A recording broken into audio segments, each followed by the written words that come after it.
Hello, everyone, and welcome back to My Best Life, the podcast where we explore the stories, struggles, and moments of awakening that help us live with greater purpose, authenticity, and connection. Today, we're venturing into a conversation that invites us to look beyond what can be measured and understood with the intellect alone, and toward the deeper wisdom of the heart, the body, and the soul. Our guest today is Martha Wright, a shamanic medicine woman, psychologist, executive coach, and teacher whose life's work sits at the intersection of ancient wisdom and modern understanding. Drawing from Celtic spirituality, shamanic energy healing, somatic awareness, and psychology, Martha helps people reconnect with themselves in ways that are both deeply practical and profoundly transformative. For many of us, life is lived almost entirely in our minds. We analyze, plan, strive, and achieve. We become experts at solving problems, yet often find ourselves disconnected from our own inner knowing. We may be successful on paper while quietly sensing that something essential has been left behind. Martha's work suggests that healing doesn't begin by accumulating more knowledge. It begins by remembering. Remembering that our bodies carry wisdom, that grief deserves expression rather than avoidance, that nature is more than scenery, it is teacher, companion, and mirror, and that sometimes the answers we've spent years searching for are waiting patiently beneath the noise of everyday life. In a culture that often asks us to move faster, produce more, and suppress our emotions, today's conversation offers a different invitation: to slow down, to listen, and to become curious about the unseen forces that shape our lives. We'll explore what it means to walk a shamanic path in the modern world, the enduring wisdom of Celtic traditions, the practice of keening as a sacred expression of grief, and how ancient healing practices can help us navigate very contemporary challenges. Whether you're deeply immersed in spiritual practice or simply curious about a different way of understanding yourself and the world around you, I think you'll find something in this conversation that resonates. Martha, I'd like to begin with a quote from Carl Jung that feels especially fitting for our conversation today. Jung wrote, "Until you make the unconscious conscious, it will direct your life and you will call it fate." How does that resonate with you? Oh, such a good quote. Yeah. What I love about that is it's really making in clear terms the shadow self. And the shadow self is something that we hear talked about in a lot of pop spirituality and social media. And it's unfortunately a lot of, maybe well intentioned, but not always well informed people. There's this belief that the shadow self is bad. And it's not. The shadow lives within all of us just as much as the light. And, if anyone has lived or visited, more northern or more southern parts of this hemisphere, you start to realize too much of one thing can start to make you feel a little batty. So we shouldn't glorify the light and constantly just avoid our shadow. It's not balanced. And balance is so important. And so what I love about what Jung has written is he's saying the unconscious, you can avoid it, you can deny it, you can ignore it. It's still going to drive your behavior. So the shadow, which is the parts of ourselves that have been wounded and or experienced and survived trauma, self-judgment, shame, repressed pleasure, it could be all sorts of different things. Essentially, these bits of us get pushed down deep down and ignored or avoided because we are culturally taught to not engage those deep emotions or process those pains. And that is what the shadow is. And so as long as we are living with the woundedness present in our body, we are going to be seeing the world with just half our abilities. One arm will always be tied behind your back. And so the more we, on our own with breath work or through meditation or with a healer or in whatever medicine or methods one is called to do, by not investigating, but inviting the shadow up to be witnessed, to breathe through it, to help alchemize that pain into presence, and that woundedness into wellness, we begin to find a sense of balance where the thing that we have avoided for so long actually becomes the thing that strengthens us and helps us move forward with more self-awareness. Okay, well, we'll talk more about those methods, those medicines, as you call them. But before we get into that, let's learn a little bit more about you. If someone, such as me, met you today for the first time without knowing your story, how would you describe the path that brought you here? Ooh, yes. So it's kind of a swirly twirly path. But so I am a shamanic medicine woman, and for me, those titles, which are incredibly important and carry a rich history and rich tradition, I find that they balance me out. Shamanism is very much that kind of yang, masculine structure, and medicine woman is a bit more of that yin, intuitive flow of spirit. And so when I bring the two together, what I'm really saying is that I am an individual who is following a call from deep within my soul and from spirit, great spirit, to be of service to the greater community, to help people who want someone to walk alongside them in their own path through the shadow and into wellness or balance, to help teach people that which, you said remembering earlier, to be a teacher, not saying that I have something you don't, or I am wise and you are not. It's to be a teacher means to help people remember deep down in their bones, they already have this information. They just don't always have the human gnosis or the human words around it. And so that's essentially what I do. But it can look like so much more than that, or so much more specifics, I should say, like energy healing, keening, things like, retreats, teaching. But how I came to this path is my first call from spirit to remember this path that I am living happened when I was 7. My father worked for the government and we moved around a lot. And I was walking into a Buddhist temple in Kathmandu.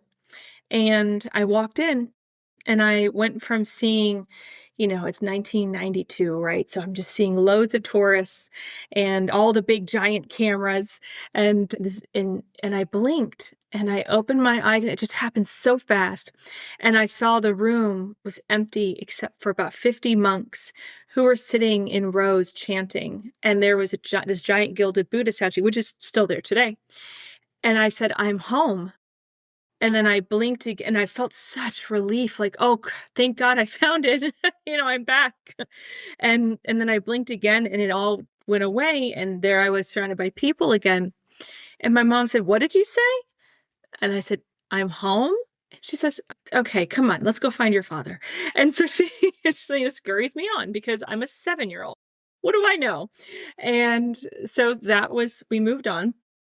And then around mid teenage years, I dabbled in Wicca because I was desperate to find a spiritual connection that was rooted in the earth. I was seeking shamanism, but I didn't know. And the internet had a very paltry response rate. It was like, here are your 3 websites. And one of them was like, congratulations, you like the earth and spirituality? You're not a Christian? You must be a witch. And I was like, cool, cool, cool. So I read some books and I was like, no, this feels like I'm wearing the wrong outfit. So I walked away from that. And then in my mid-20s, I had a quarter life crisis where my friend's mom did Reiki on me. And it was such a profound experience where my inner wild woman was this caged cave woman. I have a very, as my mom says, a wild imagination. But I remind people that our imagination can oftentimes be a tool for our intuition. And so what I was seeing in my mind's eye was actually my body communicating with me and showing me my inner wildness had been caged. And that through this Reiki session, I subconsciously agreed to stop and to let her out. And so she burst out of me. And that was when I realized I have to, this I keep pursuing. So I became a Reiki Master teacher and then was seeking more. And my friend introduced me to some New Ageism groups that I tried on, also didn't fit right. So I let those ones go as well. And then a handful of years later in my early 30s, I was becoming chronically sick where I just kept getting sick and kept getting sick. And I mean, it was like I would finish medicine on day 10 and day 11 would be back in the office, the doctor, full-fledged symptoms. And I mean, it was nuts. I even knew this was nuts. I was like, this is impossible. How is this happening? And the doctors didn't believe I was taking the medicine, but I was like, I assure you I am. And then they threw the word surgery out there and I was like, oh, okay. No, no. Mm-mm. And so I sat at my desk and I said, what is going on? And I just prayed. I was like, just God, tell me, like, what is going on? And I heard the words out loud, you have to become a shaman. And I turned around looking for my colleague who surely was the person who said those words, but she wasn't there. I was alone. And so I Googled again, many, many, many years later.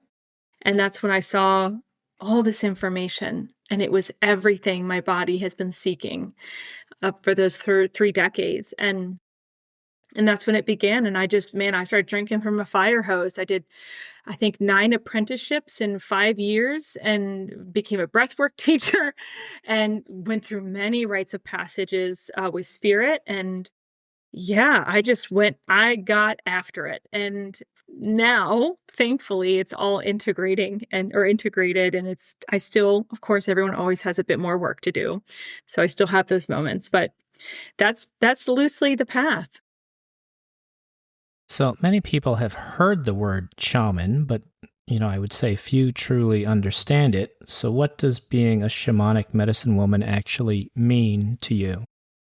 Sure. So, shaman is a term that originated in Siberia and was used across many indigenous communities to refer to an individual who had gone through trials of spirit and study with humans, human teachers, learned about plant medicine spirits, animal medicine spirits, the land, the ancestors, the stars, and in doing so, honed themselves to be a bridge between ordinary reality, where we humans live and are existing, and non ordinary reality, where spirit is everywhere. And I mean, spirit is everywhere and spirit isn't everything, but I should say non ordinary reality where spirit is more tangibly perceptive. And so, as a bridge between these realms, the shaman is in service to the community to help with healing, doing soul retrieval for those who have experienced severe trauma or not. When we think severe trauma always is like war or famine or disease and, abuse, offense. And it doesn't always have to look like that. I think we tend to assume our pain is not big enough to be called trauma. It really is person specific. So there can be a lot of reasons why the soul experiences soul tears or soul loss. But essentially, that's one of the main types of healing. There's also ancestral healing, cord healing, there's retrieval of one's power animal back into their life. And so there's just some examples of shamanic healing specifically. And so for me, being a shaman is being this energy healer who works with individuals and works with their subtle bodies and the other realms. And it's a word that's been used for, it's important to understand that the word shaman comes from three avenues. One, we study. We study with our human teachers. Then we go through our rites of passage and initiations with spirit. Then, when we are of service and in service to our community, at the point that our community reflects back and says, you are shaman, you're doing it, like you're living it, that's when we can say, I am shaman. So for me, I really took that to heart, and I would call myself a shamanic practitioner for many years. But then after I received, and I'm very grateful for it, that reflection from my community, and then went into the medicine woman work, that's when I started to weave the two together. And so a medicine woman, similar to a shaman, works with plant spirits, animal spirits, works with the land, works with the elements.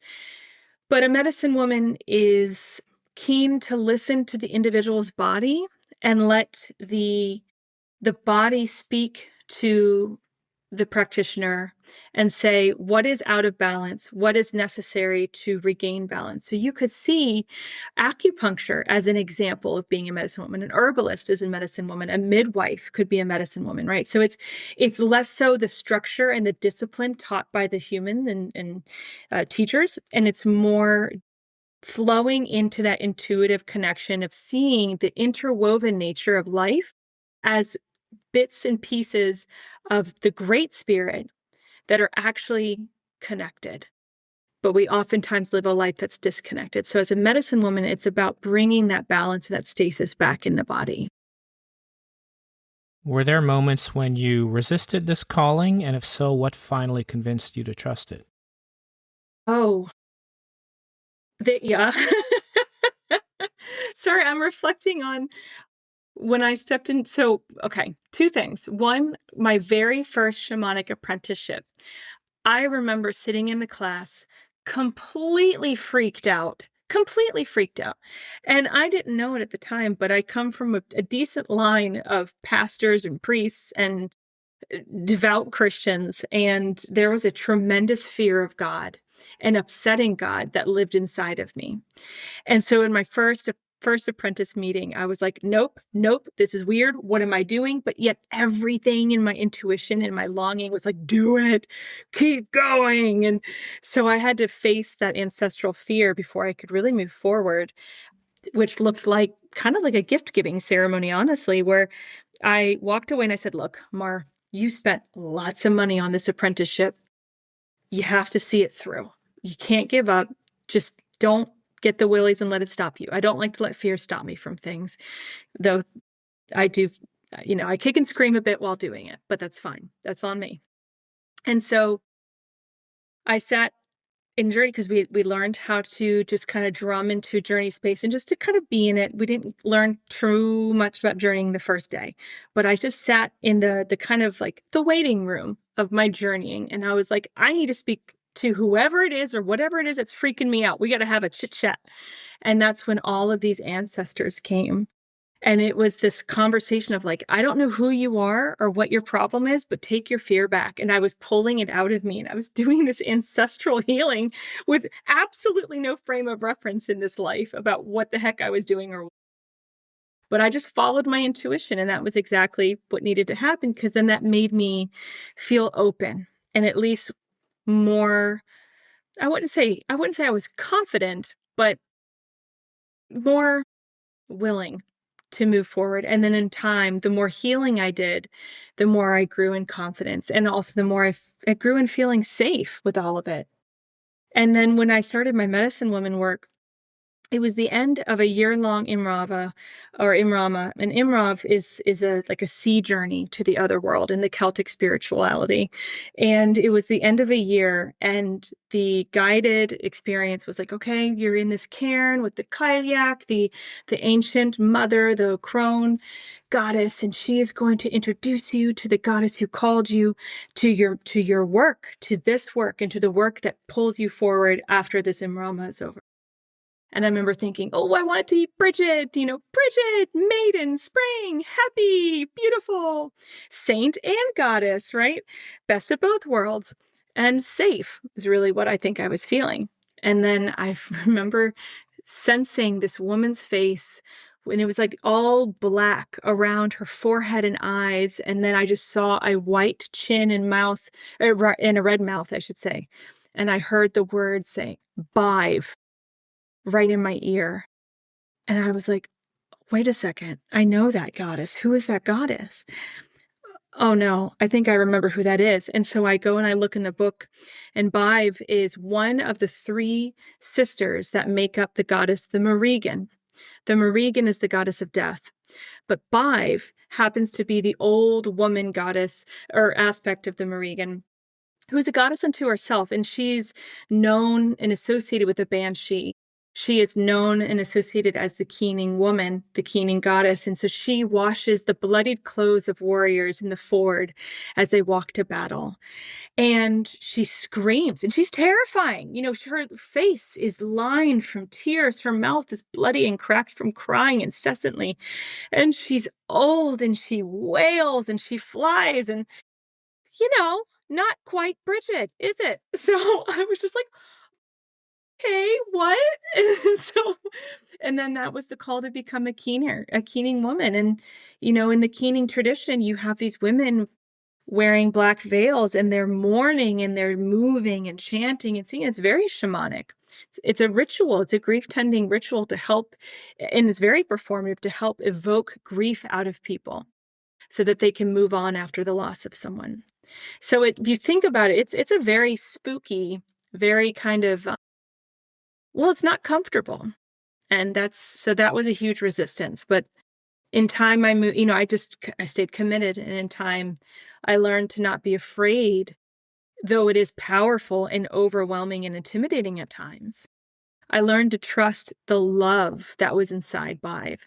Because when you move past that facade that the society doesn't like to talk about or see, you move into this incredible bosom of this elder ancient mother goddess who just loves people so much that when they die, she just wants them to have a really great death and be taken care of. And that is just about the sweetest thing that anyone could really ask for at the end of their life. So, what first drew you toward Celtic spirituality, and how is it different from organized religion, in particular from the dominant religion in the West, which is still Christianity? Mhm. Yeah, so after a handful of I did Egyptian mystery school and then core shamanism, and a handful of years of practice with that, I felt the calling for something more. Just I mean, I thought surely this is enough, and but something else just was like a hole needed to be filled. So I said, "Okay, fine. I'm listening. Tell me where to go." And I realized that what I there are great living traditions, absolutely amazing, and they do call many modern practitioners, but I did not have the call to go to Peru or Guatemala or, other parts of the Americas. So instead, I was like, okay, well, the only other option that would be appropriate is my ancestry. What was that? In Scottish and Irish. And so I went with Celtic, and I did my first Celtic spiritual apprenticeship with a woman named Donnie Forrest, and it was a year-long journey. And then after that, I did the year-long Imrama, and then after that, I did 9 months of the Keening apprenticeship, and so it was 3 years straight. And yeah, what I've learned is that Celtic spirituality, and we wouldn't call it a religion because it wasn't. We don't have shamans in Celtic spirituality. That's not a title that was ever used.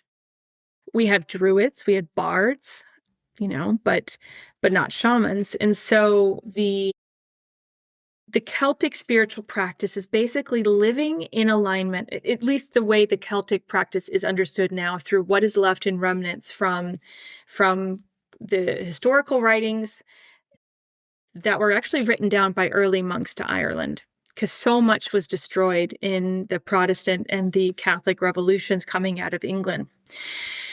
And so, as one does, when immersing into a new culture and trying to convince them to convert, you adopt much of that culture and bring it in. So, things like Halloween or All Saints Day is actually a direct response to Samhain, which is the Celtic ceremonial fire ceremony that celebrates the beginning of winter. So winter is actually known as Samhain. And and then there's the Easter and Beltane, and anyway, so it's living in the wheel of the year, and so it's Samhain, Imbolc, Bealtaine or Beltane, and then Lunasa. Those are the 4 seasons, and so you live in tandem with how the sun is responding to the earth. And this is why we see in the stone circles, a lot of times there would be a keystone or some sort of receptive stone, or maybe you would see the cairn, which is like those stone mounds that had kind of ceremonial space inside of it, will receive a shaft of sunlight directly through the tomb entrance at a certain time of year. And that was very symbolic. That was, the male with the light coming into the womb of the earth mother, of the divine feminine.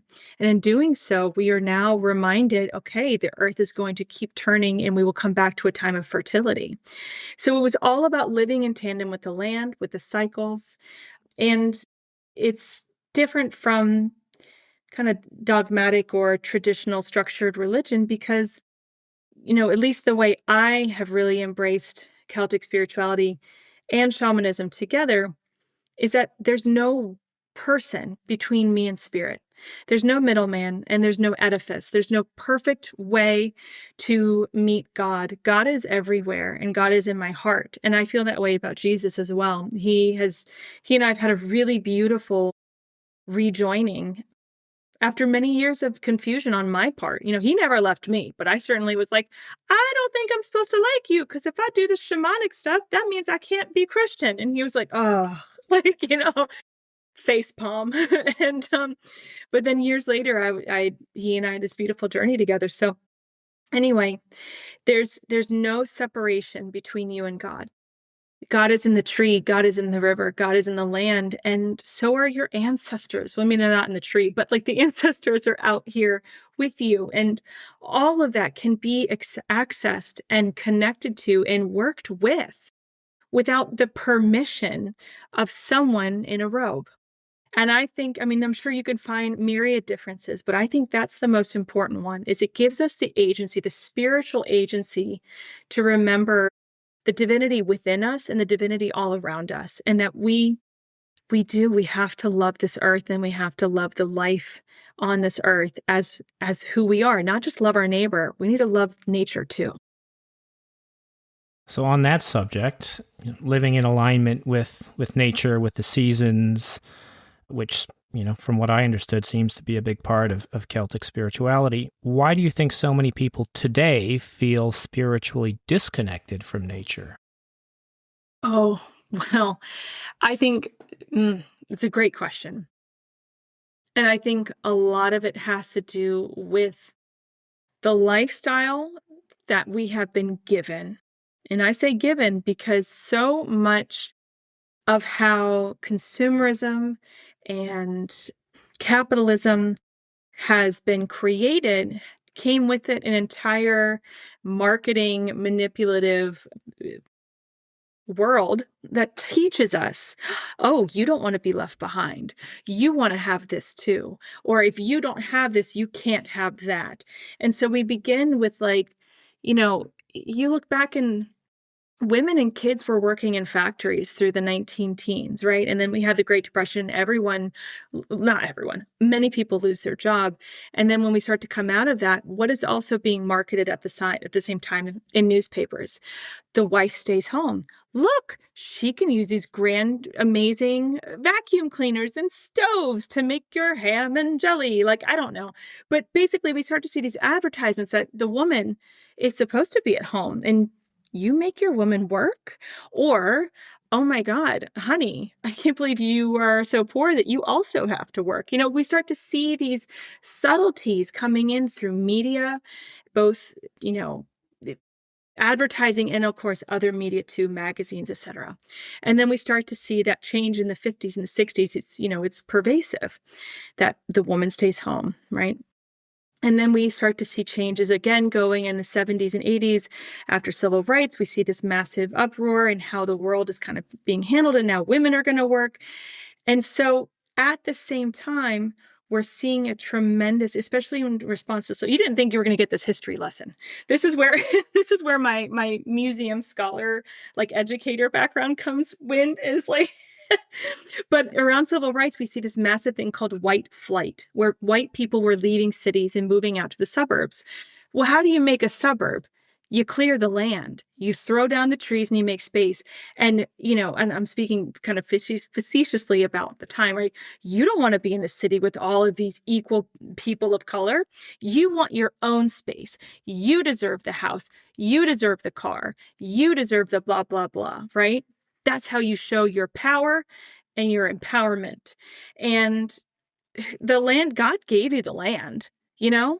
And so we see now, and so that's like the 60s, right? The 50s, 60s, and 70s. And we see this massive boom outward. And so I think as we start to feel more prominently the fear, the anger, the rage, and I think the fear and the anger and the rage has been in our bones for millennia. We are, as a species, we're an aggressive species. Apes are just aggressive species. But historically, I'm thinking specifically where I live in the state of Virginia, there's a tremendous history around slave trade. And there's a lot of pain here. And so when you think about this pain, do we want to feel the pain? No, of course not. I want to feel better. Well, I'll tell you what's going to make you feel better. Why don't you come buy this great soda? Or why don't you go on buy a boat and go to the water? And so we start to see like people are saying, "Hey, equality, equality." But it's not equal and it's not equal. Well, I don't want to deal with that. So let me distract myself with stuff. And I think that's really how we got to where we are. And then you include internet and then it's just like everyone's quote connected, but we're behind screens and we're not touching each other. We're not hearing the voice. We're not feeling the energy. So I think at a time that we've never been more connected, we've also never been more disconnected, not just from each other, but from ourselves. And I think it really begins to become connected again. It begins with going to the land and saying, hey, I didn't think whatever our thing is, right? I didn't see you before. I didn't know it mattered before. I didn't know the energy that was pulsating underneath my feet and underneath my home. But I'm ready now. And we just have to be open like that. And nature is so incredible and will bring us right back in. So, with all of these challenges in modern society that you've just described and people being so disconnected from each other, what can we learn from ancient Celtic traditions? Oh, I think the one thing and I've mentioned this a couple times, balance. And I don't think there's a perfect balance point. It's about understanding the ebb and flow. The moon is not in one stable place all month. She moves. And the way she moves changes her from full light to full shadow and everything in between. So if we think of balance as just an equalizing of energy, whether it's just we've been in this really meditative place and we've been really relaxed and quiet and reading and nurturing ourselves, well, that's going to be balanced out through action. And we live in such a hyper productive and hyper reactive world that we aren't taking the time for quiet. So, what does that look like in Celtic spirituality? That looks like autumn and winter. Those are our seasons for quiet. Those also happen to be our busiest seasons for holidays. And sometimes our most toxic situations in life is spending time with family. And so, at the time that our bodies are naturally and intuitively slowing down to rest, we're shoving it back out and giving it the booze or the food or the whatever to self soothe to get through it. So, what I think people could really benefit from is look at how the moon shifts. Look at how the world responds to the change in the sun. Of course, it's different for people around the equator, but nonetheless, Celtic lands were very far north, so they didn't have that concept of the equator. But thinking about where have I been putting all of my energy? What have I been doing, or how have I been living? What is the balance of that? What would the opposite of that be? And if I invite that in even a little bit, doesn't mean we have to go from being meat eaters to completely vegan overnight. That's not what I'm saying. But maybe it's inviting in a couple vegetarian nights and seeing how does my body feel to that? Or if we've been working a ton, what does it look like to take 2 sick days in the week, right off the weekend? So you have like 4 solid days of rest. What does that feel like? And what can come of that? So inviting balance, whether it's the yang and the yin, masculine, feminine, sun and moon, or looking at the wheel of the year itself and celebrating the things that deserve to be celebrated and nurturing and loving ourselves for the things that didn't come through. And that's a huge part of autumn, right? Is saying not everything I sowed as a dream to come true in the spring, not all of them grew. Not all of them bore fruit. And that's okay. Not everything has to be perfect all of the time. We can slow down. We can do less. We can rest. So many people are drawn to ancient historical sites like Stonehenge and others. Why do you think that is? Why do people go there on the summer solstice or the equinox to celebrate? Well, what is the purpose of that? Well, in Celtic practice, these are really auspicious sacred nights. This is when there is some sort of astrological event that is unique to this one moment or this one evening in time. And so, nights like in Samhain, so the night of Halloween, the reason why Halloween is a Celtic celebration or ritual, right? Festival. And the reason why people would dress up is because, or there would be performances with masks and fire and stuff. It's because this is also the same night, one of many nights where the veil between the worlds is its thinnest. So when the ancestors, you could see this in Dia de los Muertos, right? The ancestors come forth and they eat from the ofrenda. So the same thing with Celtic spirituality. This is the night when the gods, the goddesses, they're called the Tua de Danu, the people of Danu. And so the otherworldly race that we associate as gods and goddesses, this is when they can come out too. And, but also here's come the trickster spirits and the fae and the fairies. And so you don't want to be stuck out all night, kids. You want to stay inside. And if you're out, you want to wear a mask so you deceive them so they don't see you as a child. And so anyway, but why people are attracted to these places is because these were the places where these celebrations happened. Or these are the places where there was, I'm thinking of Lacrew and the Slieve na Kali, which is Lacrew in Ireland. This is at the top of this big hill, and there's this beautiful white quartz rock cairn. And inside, you can't enter it, but if, when back in the day when people could, you'd go in and it just like with Newgrange and most cairns, there would be some like central spot with these little offshoot, alcoves. And it was, you have your four for every season, every element. And so there was a lot of ritual and celebration and gathering that happened. And the land remembers. Just as much as the land remembers all the joy and excitement, the land can also remember the pain. So the land remembers everything. And so people come to these spaces because they feel the energy of these grand experiences or these powerful and intense experiences. And I think we are attracted to them two reasons. One, because it's ancient and it's not our modern. So it's something beyond what we are conditioned to see and live in every day. And two, it activates remembering.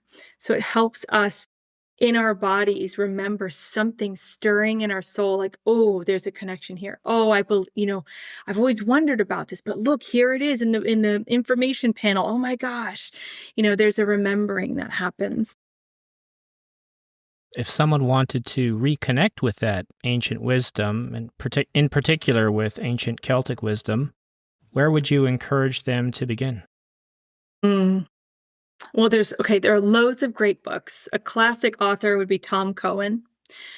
I'm also a fan of one of my mentors, which is Donna Forrest. There's an amazing woman named Jen Murphy with the Celtic Creatives, and she's also a woman I study with who has really awesome stuff in the Substack. These are all really great avenues. I would say if you can't, so of course, everyone's dream moment would be like, just go there, just get on a plane. But like, not everyone can do that. And I totally resonate with that. So read books, listen to the stories. And so a huge part of Celtic culture and spirituality is storytelling. For many months, it would be brutally cold. And so people would be inside the home at the hearth, sharing stories, singing songs. And so what are the stories of, you could read you can read many books, you can learn stories, but I think one of the best things is just go outside. Go outside and to whatever aspect of nature is around your home and sit with it, whether it's desert, field, mountain, river, tree, bush, right? Park, sit, breathe with those aspects of nature and just let yourself be held by the natural, be held by the land, and just breathe and see what comes up, whether it's a feeling, because whether or not people realize it. And again, like I said, our intuition uses our imagination as a way to communicate from our soul to our human brain. So even if you're, quote, imagining something, oh, I must have made that up. And there's a chance you didn't. So if you felt a beautiful stirring in your heart while breathing with a tree, if you felt or you heard a voice or you see a picture, believe it. lean into it. And of course, I'm also here, so I'm always happy to help. I'm actually, I don't know when this will be out, but in the spring of 2027, I'll be debuting my school of Celtic spirituality and shamanic healing. And it's going to be a 2-year program with an optional third for deep study in keening. But yeah, and that's the first year is entirely around reliving again in a new way as the wheel of the year and learning some of these mythologies as medicine and then this in and the elements, and there's just a whole bunch packed in there, and I'm really excited about it. In year 2 we begin to sit with the plant spirit as medicine, but that's year 2 is really for people who are looking to be a healer and be of service to community. Wonderful. Well, this episode will come out well before spring Okay. 2027. So we'll make sure to put a link in the show notes to your offering so that listeners who are drawn to it can take advantage of that. That would be great. I wanted to shift gears a little bit and talk about your work with somatic awareness and psychology. We often hear the phrase, the body keeps the score. What has your own experience taught you about that idea? Oh, that's so true, and that's an amazing book for anyone who's curious about how trauma is stored in the somatic body, the physical somas, which is the muscles, the bone, the tissue, the joints. It's a great book. It's kind of foundational, I believe. What I believe is that the body is a map, just like the land is a history of what's happened, right? The mountains are showing the convergence of plates. The body is holding the story of your lived experience. And so when I tap into the energy of an individual when I'm doing a session with them, of course, I don't just tap into people's energy. I'll be clear about that. It's in a consensual session, whether it's virtual or in person. Sitting with the energy of the body, I begin to feel, where the attention's being pulled. And then I feel in my body, almost like a mirror, what's kind of the energetics coming up. And so what the body does is it starts to tell me a story. Maybe it's a specific isolated story. Maybe it's a narrative about a larger time of life, but it tells me a story through sound, sight, and sensation in my own body about what's been stored here. And so the body keeps a score is really speaking to the fact that, like I said earlier about the shadow, when we experience something, we're not always able to process it in the moment. And that's not a judgment. Some people physically cannot process trauma immediately because it's not safe. And so the body waits. It will wait and it's patient and it's hard, but it waits until life is easy. I'll hear this a lot with clients. Everything was fine. Finally in my life, everything was fine. And then all of a sudden, it all went tits up or it all came crashing down. Why? What happened? What did I do? Nothing. Actually, something actually amazing. So something, yes. But what you did was you found peace. You finally found stability or safety to some degree, to the point where your body says, oh, thank God. Okay, now I can relax. And now I can let all this stuff that's been sitting in here, I can start to let it up and out. And if we don't respond, if we try to pretend it's not there or just get back to status quo, that's when we start to see anxiety attacks. That's when we start to see depression, when we start to have, various ailments, physical ailments as well. And so the body is telling you, hey, bub, we've been through it and we survived. We're now safe. Now let's deal with this because I don't want to keep carrying this heavy baggage any longer. The body has its own wisdom, just as the soul has its own wisdom. And when we can let those divine wisdoms speak to us and tell us, there's so much we can learn, not only about how amazing we all are in our own survival and endurance journeys, but how deserving we are to not have to carry that stuff any longer. What emotions do people most commonly suppress, and what happens when they remain unexpressed? Hmm. Grief is a big one. I think there's the acceptable grief of the loss of a loved one, but then there's this social perception or this belief people put on themselves that I need to get over this quickly. Grief doesn't get over. It is a cycle, and it is a spiral journey in itself. And so we have to go through layers of it. So grief is one. And keep in mind, grief is more than just the loss of something. Grief can also be the dream that was never made real. Grief can be about the change in one's life. So growing up and becoming a teenager and then a young adult, and now I'm on my own. And there's a grief there. Every time we go through I call it, when I don't call it, in shamanism, it's called the death process. And so a death is just basically speaking to an ending of something. So every time we go through an ending and then we start a new beginning, if we're not grieving that which has ended, then we're carrying that grief with us until, 30 years down the road. And next thing you know, we're just angry all the time, because anger is a socially acceptable emotion. Anger is agency, anger is power. It's not. Anger, like grief, is aligned with love.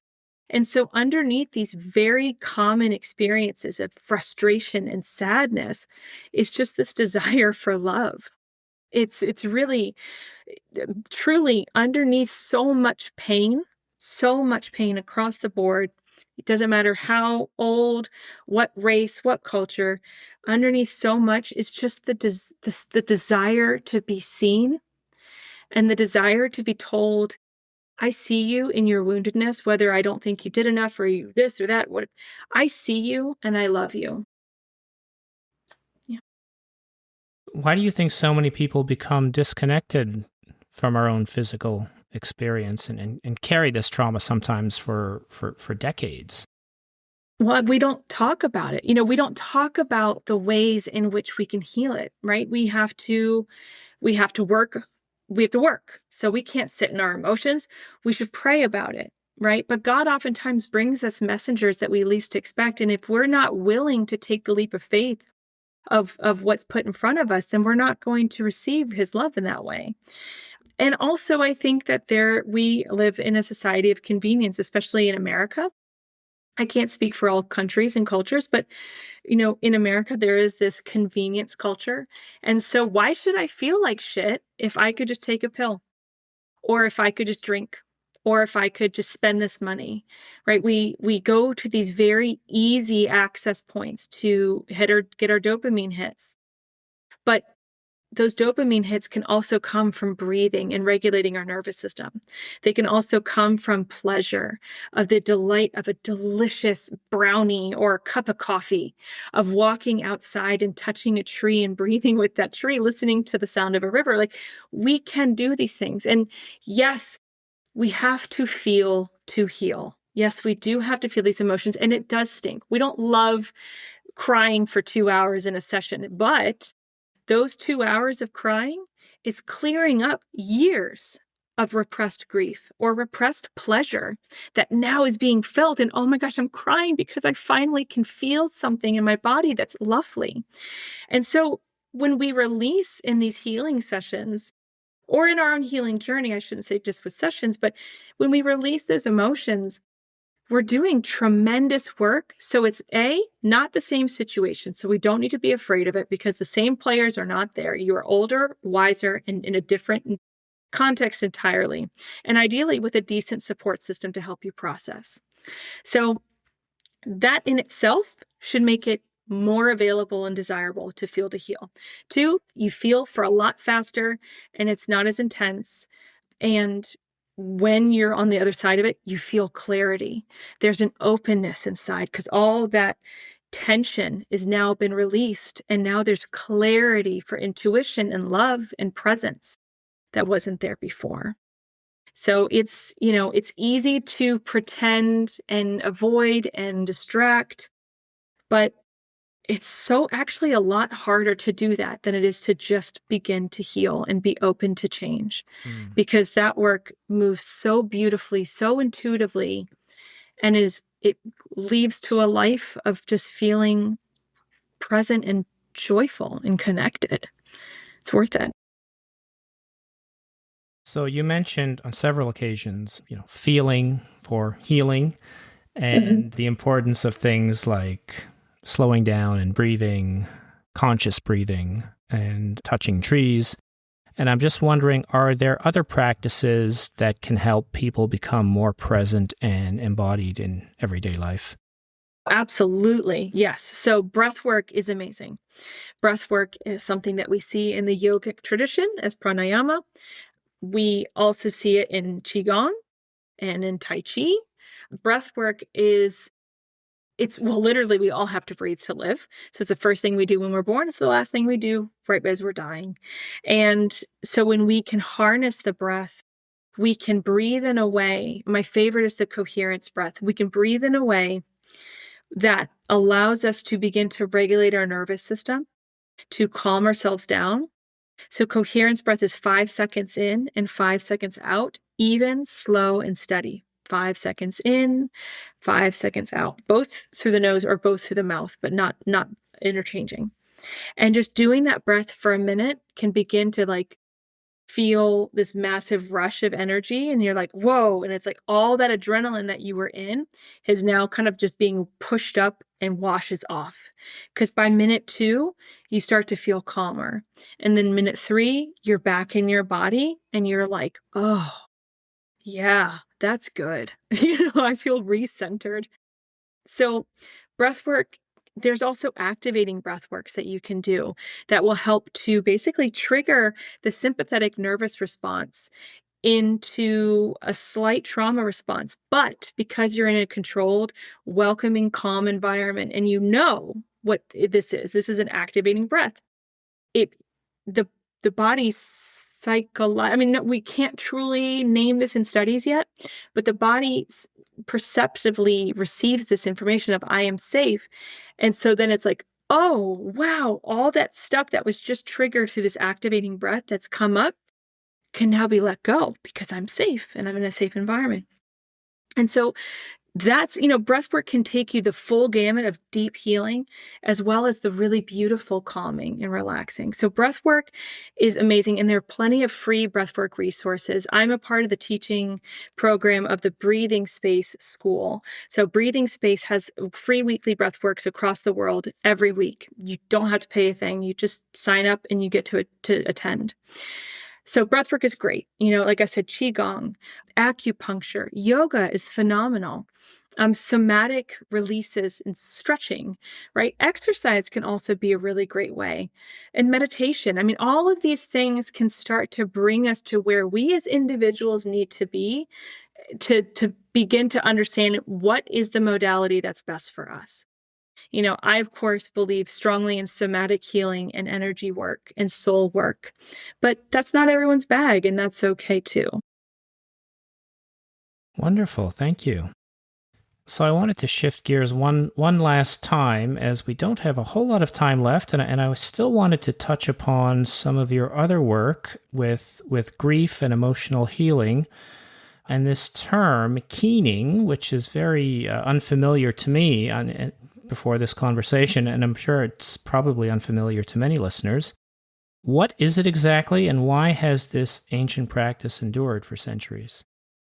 Well, so fascinating is that it was slowly eradicated, except that, okay, so keening is a grief tending ritual in the Celtic lands of Ireland and Scotland. And there's presumably some presence of it in Wales and in Britain, but we don't have the information about that because of the history, where the Catholic Church and the Christian Protestant Church, various ages, they basically said, like, this is unseemly. This is inappropriate to have these women dressed in black with black veils come to a wake and cry over the body, sing songs and laments, mourning, these really intense sounds. And what they would do is they were evoking the grief of the community so that everyone could really let it out. And then when they moved on, and they didn't stay in the past as well as try to forge into the future. And so it was said to be unseemly, inappropriate, archaic, devilly. And so it was pushed out. And in the 1900s, the last known keener died, I think in the 40s in Ireland. And then Mary McLaughlin in the 70s and 80s started resurging by asking people, hey, what do you know about this? What is their information? So she started doing this amazing research. Madge Bray in Scotland she has this traditional futures page on YouTube, and she sings the traditional folk songs from Scotland. She does it as a keener and brings it back with the pibroch and the bagpipes. And so what it is that it's, for me, I do it much more shamanically. I'm not a formal singer, so I don't sing songs with actual words. But for me, when someone is beginning to go into keening energy in a session, or if it's at a retreat that I'm holding, or a session specifically for keening, basically, I'm connecting with the goddess Bive, the one who called me to this work. I'm breathing with her, and I'm letting her kind of tell me what notes to hit. And so I just, ooh, like sing. And I'm not not a great singer, but it works because it's about the energy and the frequency. And so as the song hits the body, it pulls up that grief. And again, the grief can come from so many different angles. So for me, I call myself a shamanic keener to kind of differentiate that I'm not a formal keener, but a keener nonetheless. So I say keening. And that's it. The practice has been resurging thanks to Mary and Madge. And there's another woman named, oh gosh, I can't remember her name, but she's also in Ireland. If someone's like, who is it? Then just email me on my website and we'll absolutely share that info. But these three women have been teaching the new generation. And so there's, like a dozen to a couple dozen of keeners around the world now, a few in North America, a handful in Europe. And it's growing because the people, the collective needs to keen. We are so desperate to let go of that ancient grief from our own bodies and our own life, as well as the ancestral, and as well as the land. We're all feeling this need to cleanse on the inside and let out the stuff that's been carried for too long. And that's what keening offers us. So why do you think we've been carrying that grief for so long? Why does modern society struggle so much with grief and with death? Well, yeah, I mean, we're taught to fear it. We're taught to avoid it, right? Don't look older, look younger, right? It's so innocuous when you see it out in the world, this fear of death. And yet, why? It's one of the most natural things about life. We cannot have life without death. If no one died, we would have been, I don't know what I'm trying to say, but we would basically have created towers upon towers for bodies to exist on top of it. It wouldn't work. We have to have death. It's a part of life, and life exists because of it. And so I think we fear it because of the pain that we've seen in the past and that our ancestors have experienced.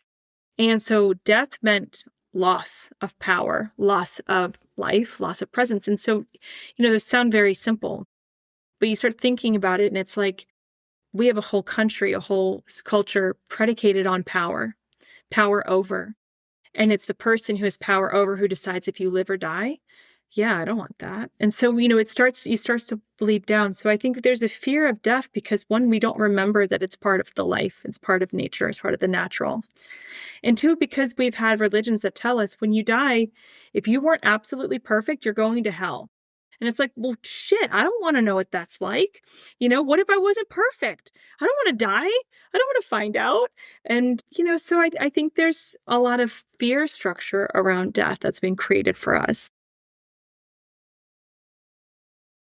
We started this conversation with a quote from Carl Jung. And as we come to the end of this conversation, I'm going to introduce another quote from Carl Jung. The privilege of a lifetime is to become who you truly are.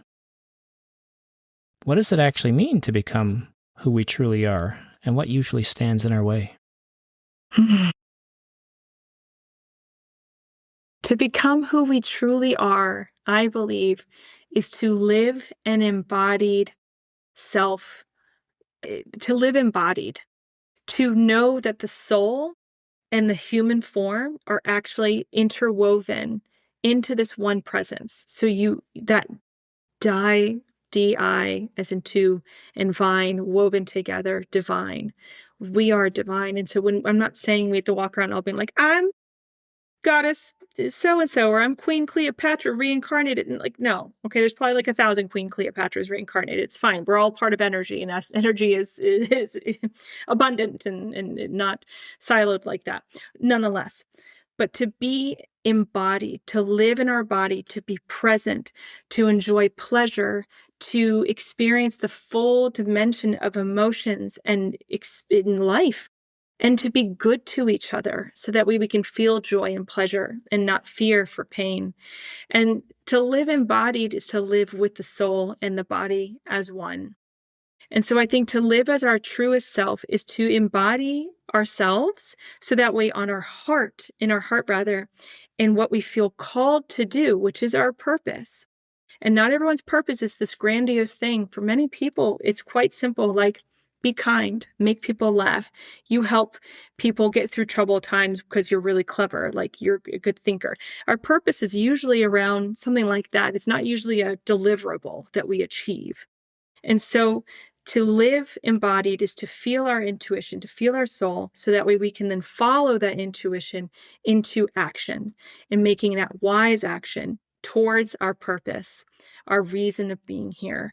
So that way when we live fully, we live with tenderness as well as joy, as well as abundance and all of its wonderful things. And also its really difficult things, because there's always going to be challenge and opportunities to grow, but we live fully. And that way, when we die well, because we die unafraid and ready to go forward.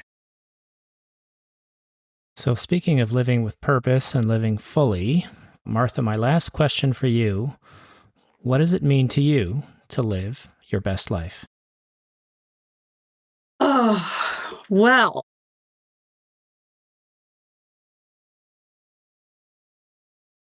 for me, it's to be kind, to laugh, to listen to others and listen truly with my heart, which, I have a little bit of ADHD, so that's not always easy to do. Not like diagnosed, but overly distracted. But to listen with my heart and to listen to spirit and to go where they tell me and to show up as they guide me and invite me to do and to be of service.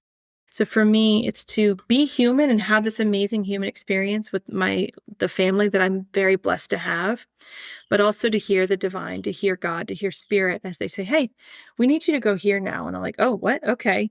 And I do. And then they put me in front of someone who's been praying and asking for help, and just to listen, to be kind, to mirror back to them what the divine wants them to hear, or what they are even saying to themselves, but don't even hear it themselves. That's mine to live. Martha Wright, thank you so much for joining me on the podcast today. It's been a pleasure to speak with you. Thank you so much, Peter. Thank you all who are listening. Thank you.